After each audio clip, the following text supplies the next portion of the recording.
This was a bank that was going to be started by a woman in her 50s. I'm not the typical tech entrepreneur.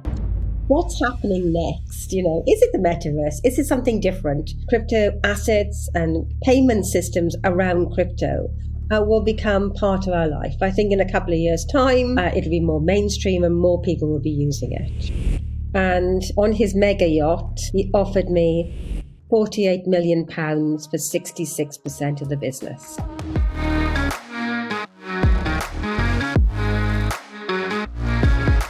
There are 2,755 billionaires in the world, and 2,024 of them are self-made. Let's find out how they did it. Welcome to the Unicorn Podcast. Now, my guest today, and I'm very excited to have Anne Boden, founder and CEO of Starling Bank. Anne, welcome to the podcast. Thank you so much for being here. Really looking forward to talking to you. Very, very exciting. Well, maybe now I'm in England, so everybody in England who's in business knows you, knows what you've achieved. But for my listeners around the world that don't know you, would you mind just taking a moment to explain a little bit about what you're doing and how you got where you are today? Yes, I'm a computer scientist that started in the banking industry 35 years ago, and I worked for all the big banks around the world. But in 2014, I came to the conclusion that banking was broken, and wouldn't it be absolutely wonderful if we had a new bank with the very latest technology, a different way of engaging with customers, a fair relationship with customers, and wouldn't that great new bank be so useful for people? So in 2014, I quit my job to start a new bank. And most people thought I was totally crazy because people don't start banks and people like me don't start banks. So that was the start of the journey of founding Starling Bank. And Starling Bank now, sort of in 2021, has 2.5 million customers in the UK, is one of the fastest growing banks. More people switch to us than any other bank. And we have 400,000 business customers. So small businesses bank with us, and I get a great service. And yes, we're all very, very excited having built a bank when people thought you couldn't build a bank. And we've grown very, very fast. Well, straight off there, I hope that inspires a lot of my listeners. A lot of people have big dreams and they sometimes just do not think they're possible. So you're living proof that any big dream is possible. Now, again, starting a bank, that's just a big, crazy, ambitious idea. Where did you start? What was the first few steps that you took? Well, the first thing you have to do is actually hear yourself say the words. So many of us find that we have dreams or ambitions, but the first thing you have to say is, I'm going to start a bank. And the first time I heard those words coming out of my mouth, it shocked even me. And I felt silly. I felt that people would laugh at me because I had this audacious goal. And I had a goal of having not just a new bank, but having the very, very best technology, which we would write from scratch, treating customers very, very fairly, a new way of doing things, a new way of engaging with customers. And nobody believed me and nobody thought it was possible. But that's how you start. You start by telling one person, and you hear the words and you hear them coming out of your mouth, and you start even convincing yourself that you can do this. I think that's such a good tip. So once you started talking about it, was it serendipity after that? Did someone you speak to help you do it, or did you have a very clear plan? It was 2 years of really, really tough building the business and building the prospects before I could actually raise the money.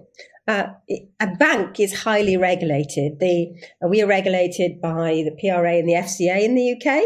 And therefore, to get a banking license, you have to prove that you're really capable of looking after people's money.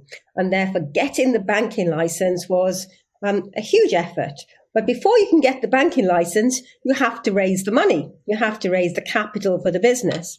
And that took me 2 years. It took me 2 years to raise the money. But you have to start somewhere.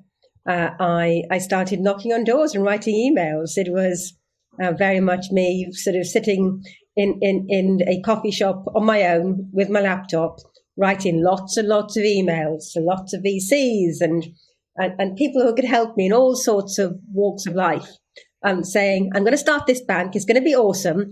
And I only need your help to kick it off. But that took 2 years. It was very, very difficult raising money. Again, I think an important point you're making for the listeners to pick up on, people might read your headlines about the large amounts of money you've raised and the success you've had, but that 2 years of groundwork is something that a lot of people don't appreciate actually has to happen. And so that's why you really need to believe in yourself, like you were saying earlier, right? Tell yourself and tell other people so that you believe and follow through. So that you raised the money, and I guess once you've raised a little bit of money, what was the next steps after that? How did it play out? Just for my listeners, sometimes I think understanding the early days is really helps them understand how they could do it. So I love the first bit. You convince yourself, you talk to others about it, then you spend 2 years raising the money, but then what happens? Yeah, but I think that you develop your ideas along the way to raising money. When I started the whole process, I couldn't really articulate what this bank was going to sound like or going to be. On the way to raising the money, you develop your ideas. You start building your team. Investors will never invest in one person with just a presentation deck. You have to create something along the way. You have to create the applications for all the various licenses you need. You have to be able to build some prototypes. And the important thing is that you work with people and develop ideas with those people. And sometimes it's not money that brings those people in, it's the vision. So for 2 years, I developed the vision until lots of people bought into the vision or were prepared to support us. And along the way, we started building technology. And then we raised the money. And then we had to prove to the bank regulators that we were capable of running a bank. This is a big responsibility. Not everybody is allowed their license, and therefore we had to build those features out. So as soon as we raised the money, we were able to hire more staff, start preparing, the technology, start preparing our branding, and start working on what our customer service proposition is going to look like. And it doesn't happen overnight. It's an inspiring story. If a lot of our listeners, again, I know from the thousands of questions we get every week, will talk about how they have a vision for a business, but they're scared to quit their job to do it.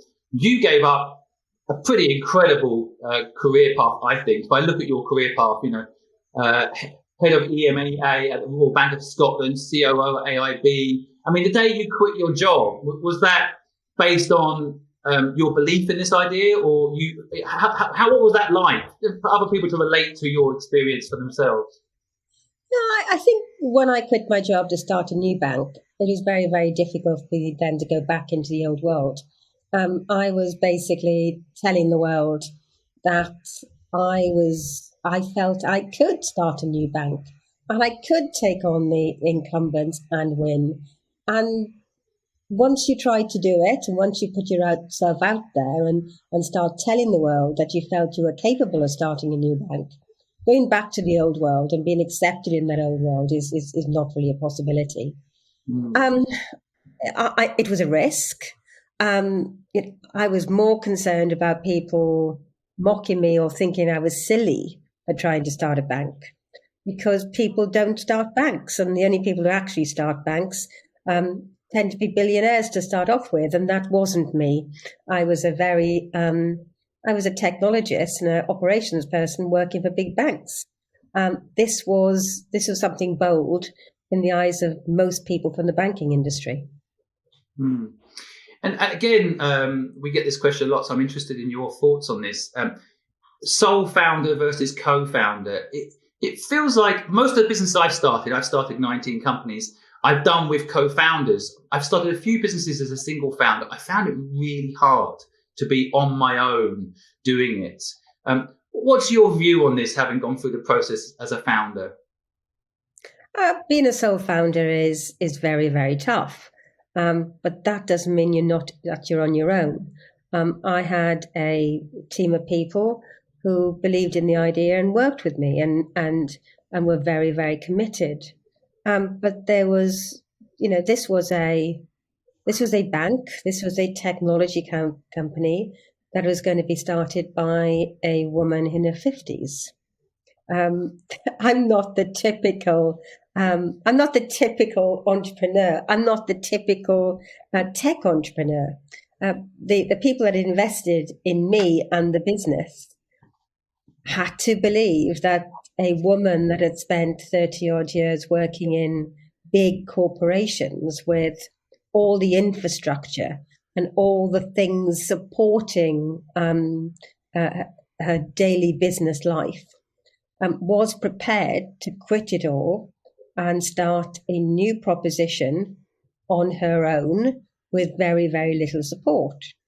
And therefore, VCs, investors, normally invest in people that look and sound like themselves. They normally invest in 30-year-old guys with beards, I'm afraid. That's the typical entrepreneur. And I wasn't that. I was a bit older. I was a woman, and I had a track record of working in corporates. It was a stretch for them to think of me being a tech entrepreneur. And that was a battle. And it took me many years to convince people, that I could be that tech entrepreneur. And I was determined to do so. Talking about the tech, because that's another thing that comes up a lot. You have built, of course, a highly advanced tech business in a way. Did you hire a company? How did you tick that box? How did you get that sorted out? We built the technology from scratch. I'm a computer scientist. I used to code, in my 20s and 30s. I used to write code. I believe that technology is differentiating, and that a new company based on new technology with code written from scratch was going to be the most powerful thing. And people knew that I was going to try to take on this enormous task of building a bank from scratch.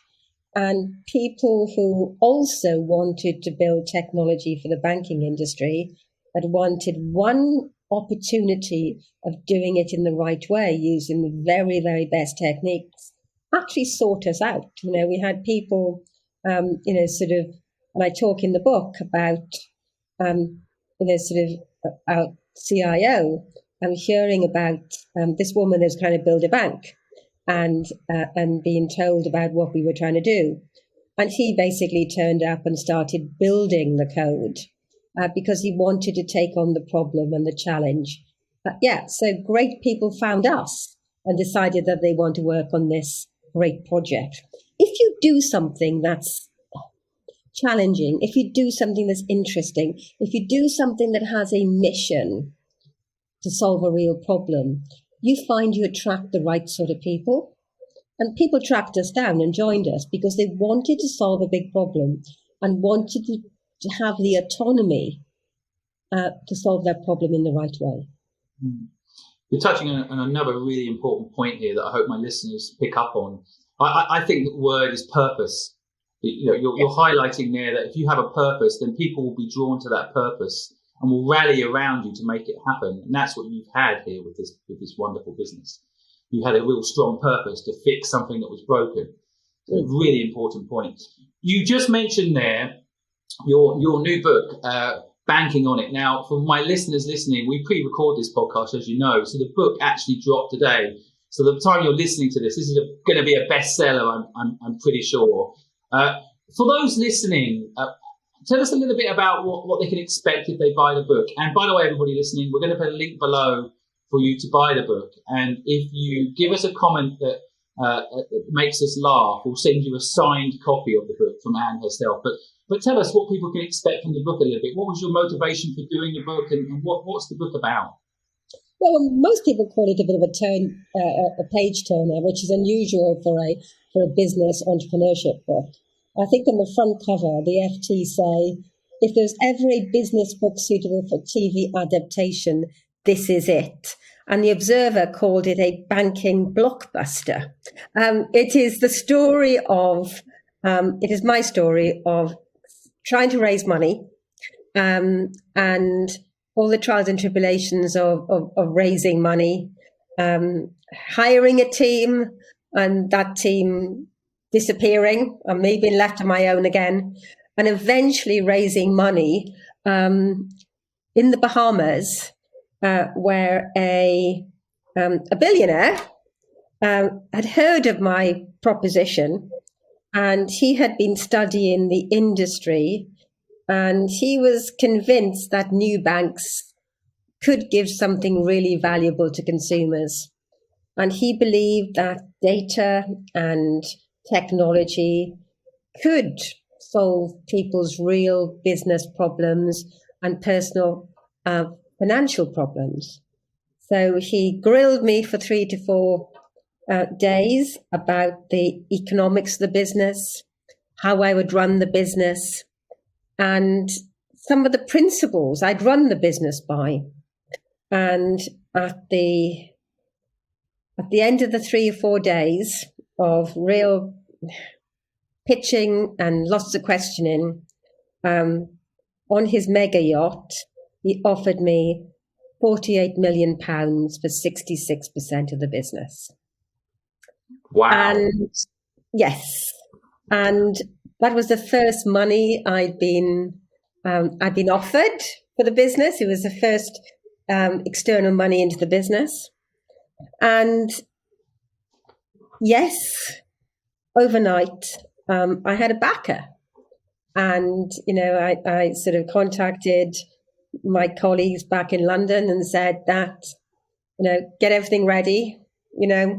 The banking license is going in. We have a backer. We're going to build the best bank in the world. And that was the start of the whole process. So I'd raised the money. I obviously had to raise more money.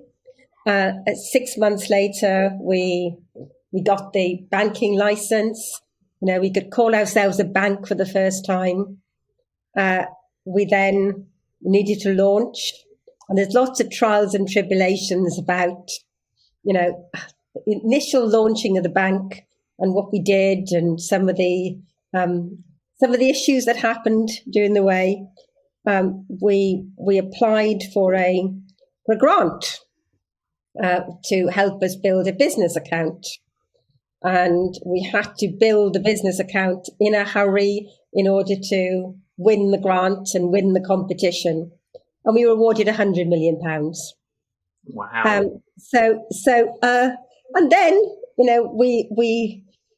the bank gets bigger and bigger, and we have lots of trials and tribulations, and we win Best British Bank 4 times in a row. And then the pandemic strikes, and we start working on what we could do to help businesses thrive. And we get involved in the government schemes to lend money to small businesses. And during that period, we lend £2 billion to small businesses. And but it's a story of the trials and tribulations of sort of setting this up. And, people, sort of quotes, whatever, a riveting read. Boden's story powerfully demonstrates how creativity, bravery and determination can literally transform an industry. It's the fascinating insight and how one woman's vision shaped the way fintech looks today. So this is my story and lots of things happened to me on the way, okay? It wasn't an ordinary journey because it was pretty tough for me. But lots of things happened along the way, lots of stories. And I hope it gives inspiration to other people in starting their own initiative. I always take a lot of inspiration from books, and that's why I wrote Banking on It. Hopefully people will read it and say, wow, if that happened to Anne and she survived, well, we can continue with our business. It is a very inspiring story, and I think that anybody that wants to be an entrepreneur or is an entrepreneur and perhaps wants some inspiration should definitely buy this book. And look, I wanted to ask you a few things about things like crypto and the metaverse and your future, your vision or your view on what the future of banking is going to look like. I mean, you have redefined what banking is in the UK. So for my listeners globally, you've redefined it in the UK. But I'm really interested in what you think the future holds. What is the next iteration? And yeah, so crypto and metaverse, how do you think these things are going to play a role? I think we're going to go through huge changes. So up to now, banking has not really changed dramatically. First of all, there were branches, and then there was the contact center, and you phone up and you ask your questions, and then it was the web, and now it's the app. What's happening next? Is it the metaverse? Is it something different? Things are going to change. Things are going to get more interesting. And the thing about Starling is we are really open-minded for the future, and we want to embrace technology and new ways of doing things. I think that, there could be a way when, at the moment, we do banking transactions. We basically go on an app and we pay a bill, or we go into a shop and we use our phone to make a payment. I think payments will start happening all around us. They'll happen in smaller amounts all the time. You go in your car, and as you drive down the road, you pay for your insurance as you drive. As you go into a shop in order to buy goods and take things off the shelves and walk out with them, and you'll be charged for them. Do you have a chip in your arm instead of having your card? I think these things are all possible, and we should embrace them. We shouldn't hold back the tide. Lots and lots of things are possible. And I think the organizations that do banking in the future won't be the NatWest or the HSBC. They'll be the organizations that listen to what customers want, embrace technology, and do something that's never been done before. Yeah, I personally been very negative about crypto. About a year ago, I was very negative about that whole ecosystem, seeing it somewhat of a scam personally. And as I've got to understand it, I'm starting to see the green shoots of opportunity. And I think for a lot of people, it is, a new currency. And so I guess for banking, there's an opportunity there for those that are open-minded. But I guess also with things like banking licenses, there are a lot of regulations. So there's always that balance between innovation versus caution, right? So how do you get that balance between innovation and caution? What's your personal philosophy around that? Well, first of all, about sort of crypto. At the moment, I'm not recommending that people should invest in crypto. That would be headlines in the newspaper tomorrow if you did, by the way. So okay, yeah. Do not invest in crypto at the moment. Yes, it is dangerous, and a lot of criminal activity and criminal funds are rooted into crypto assets. So at the moment, if you want to be safe, keep well away from it. However, things will change. And I think that crypto assets and payment systems around crypto will become part of our life. I think in a couple of years' time, it'll be more mainstream and more people will be using it. I'm involved in the Bank of England's Central Bank Digital Currency Engagement Forum. And this is where we are looking at the opportunities of using Bitcoin, sort of a digital currency that's sponsored and supported by a central bank. And those sorts of systems could change the roles of high street banks and could change the way we make payments. So, Bank of England is really sort of out there making sure that it doesn't miss a trick and it is responsive to the things that are happening in the world in this space. But at the moment, crypto is the people who want to take huge risks, and we are not recommending that our customers take those huge risks. That makes total sense. Yeah. I was interested, framing a little bit for our listeners, your view on what success looks like, both for you personally and business. How do you determine success? Yeah, I think success for me is that, I felt that the big banks were exploiting customers, weren't giving customers good service, and needed to be shaken up.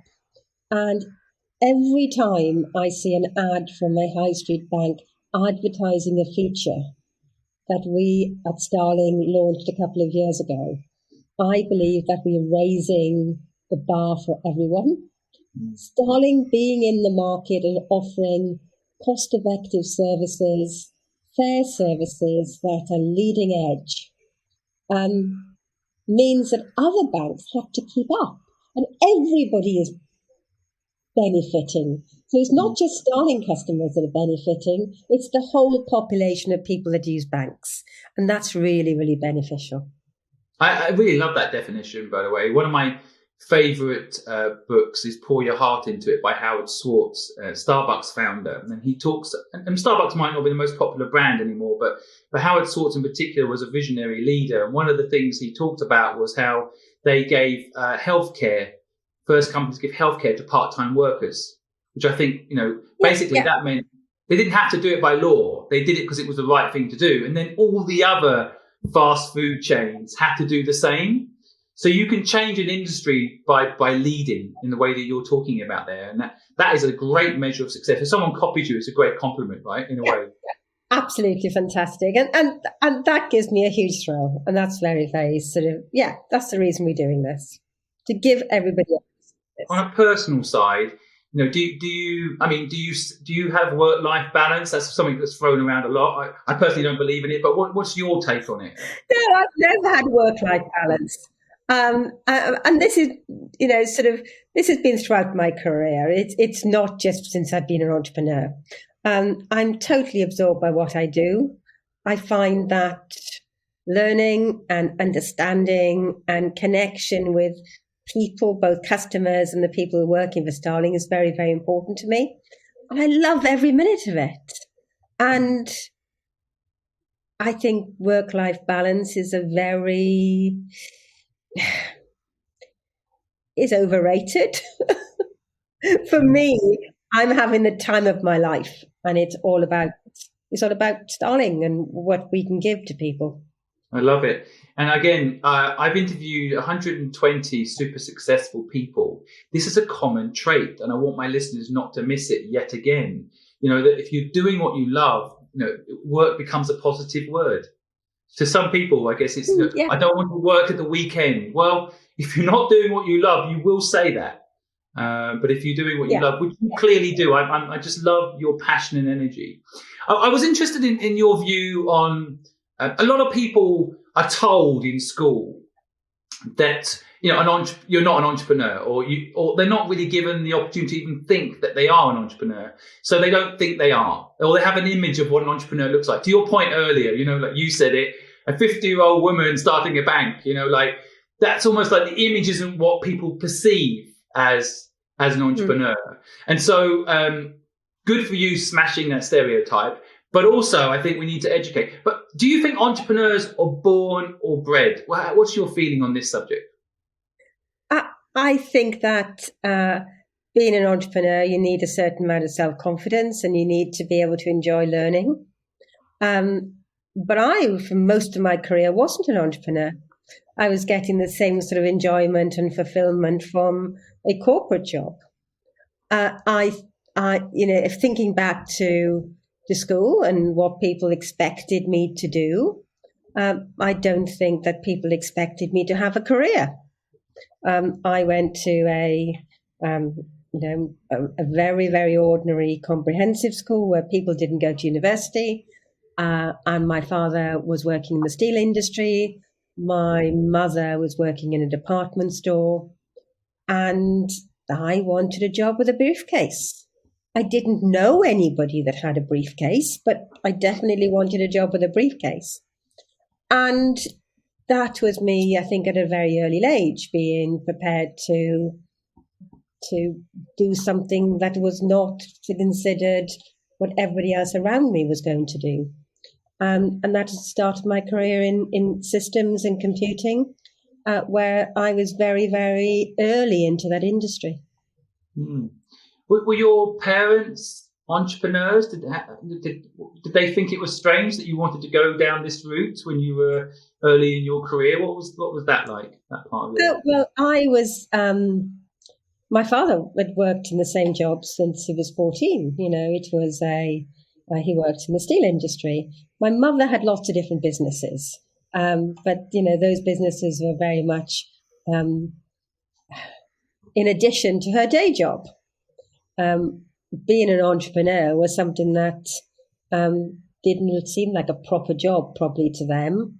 And I didn't have the confidence to pursue until I was in my 50s. You were given an MBE. What was that like? What was that feeling to be? Well, I was so thrilled to be awarded an MBE for financial technology, and that was really important to me. That it was for financial technology. I'd spent my life in systems and computing and technology, and it wasn't seen as the most glamorous part of the bank. The most glamorous part of the bank was the people in the investment bank, the people that did the big sort of big corporate deals and the mergers and acquisitions. But I was sort of running the technology and operations. And after spending a whole career where what I did was not that exciting to the rest of the world, all of a sudden financial technology was important, and I was being given an award for it. So that was what was really exciting. You should be very proud and well deserved. I wondered, I always have this thing, people want success. And of course, they'll listen to the concept of work hard and you'll be successful, which I think is probably a given, not particularly useful advice. But I also think luck plays an element in your journey. I wondered what your view was on. I mean, you mentioned there meeting, this billionaire and giving you, I think you said 48 million pounds for 66% of your company, by the way, which I'd like to come back to in a minute, because that's quite a lot of equity actually, which doesn't feel like the norm, and I'd love to know how that played out in your mind. But just before we go to that, I wondered if you felt like there was a lucky moment in your life. In my life, I would say my lucky moment was meeting my partner, my wife.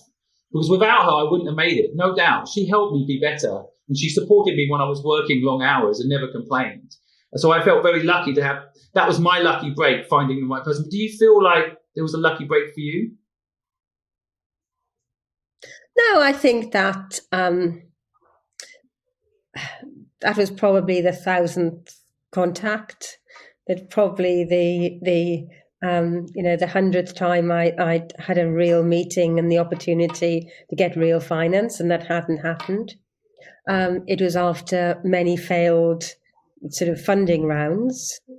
I don't think it's luck. I think it's persistence and resilience. And, you eventually do get the funding. You eventually do get the big break. But it's how long you keep on going till you get there. For me, it was 2 years. And then it was a huge amount of hard work after that. I think I worked incredibly hard during the process. And for lots of groups which are not the typical entrepreneur age group or gender or whatever, you have to work harder. And, my advice to people is, you got to play the numbers game. You got to have more meetings than anybody else. Mm. Yeah, I actually have a book myself that talks about luck, and there's 3 elements to increasing your chances of luck: taking lots of risk, knowing your destination, and persistence. They're the top 3 things to increase your chances of luck. So we're aligned, and you're completely right, I think. So I think if you mentioned a little bit there about, and again, this might be sensitive, feel free not to answer, but when you go back and look at that 66%, that's not a normal number to give a company you've created. That's a lot of money that someone's investing.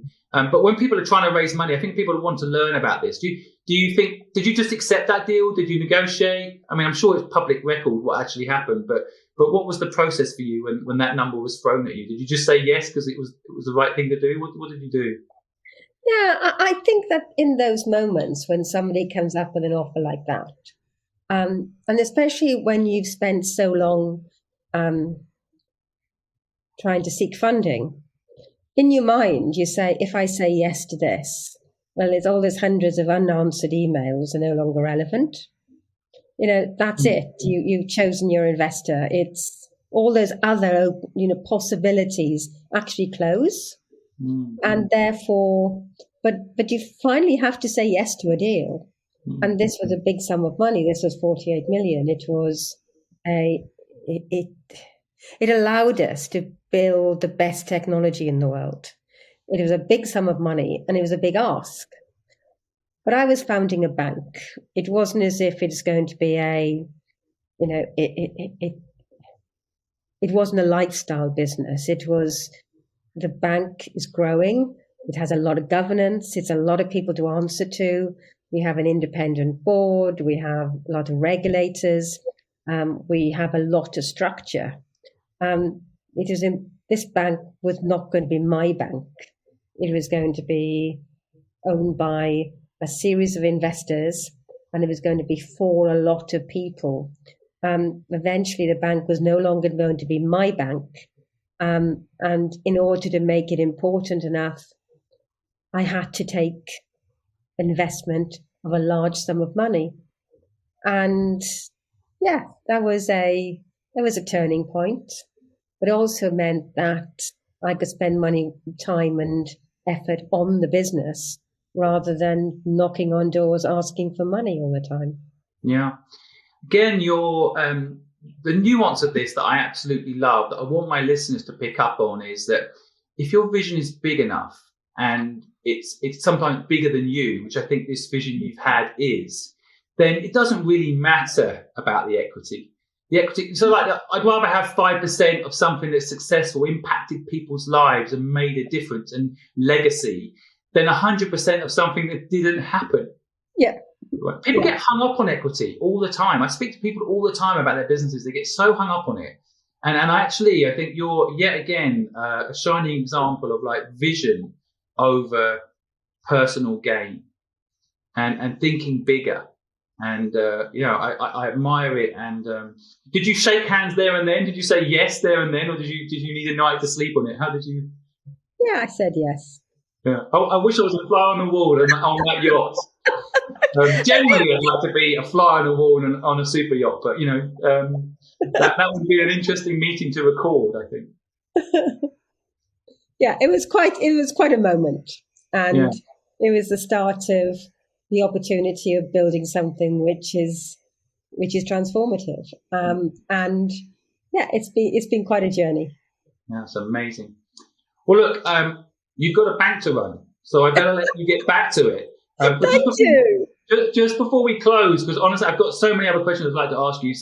But I want to let you go and do your wonderful work. But before we let you go, if you went back to your younger self and gave some advice, what would it be?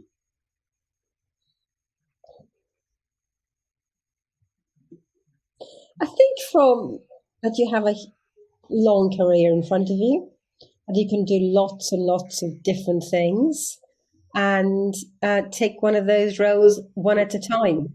You don't have to do everything in the first couple of years. I've been working a long time. I've had lots of different careers. I'm enjoying it so much, and I'm at the start of my career rather than at the end of my career. It's all to happen, and it hasn't happened yet. Wow, I can only imagine. If you're at the beginning of your career, it's very exciting to see what happens next, and that's just wonderful. I just made a few notes. There's so much here in this podcast that you shared, but I just want to highlight a few things. Tell one person your idea. Don't hesitate. Do it now. Post it on social media. Tell the person sitting next to you. Someone walk past you in the street, tell them your idea. And tell yourself this idea. I love that, fine tune your idea, which I think by raising money, sometimes the benefit of raising money is those people will part with their money when they've heard a pitch they believe in, and it helps you fine tune your pitch. And so that's another thing I've taken from what you've said today. Raising money has lots of benefits, but definitely one of them is you talk to very smart people who will give you feedback and fine tune your idea through that process. Enjoy learning, and you've got more than one career. I think that's a really important message too. And so look, it's absolute joy to talk to you today. Everybody listening, please click the link below and go and buy Anne's book. You will not regret it. And if you would like a signed copy, drop us a comment below, making us smile, and we'll send you a copy. And thank you so much for taking the time to share your story with us today. Thank you very much, Simon. Really enjoyed talking to you. I hope you found today's podcast both inspiring and useful. And if you need more help, visit purposefulproject.com, where all the resources to help you start and grow a business are free.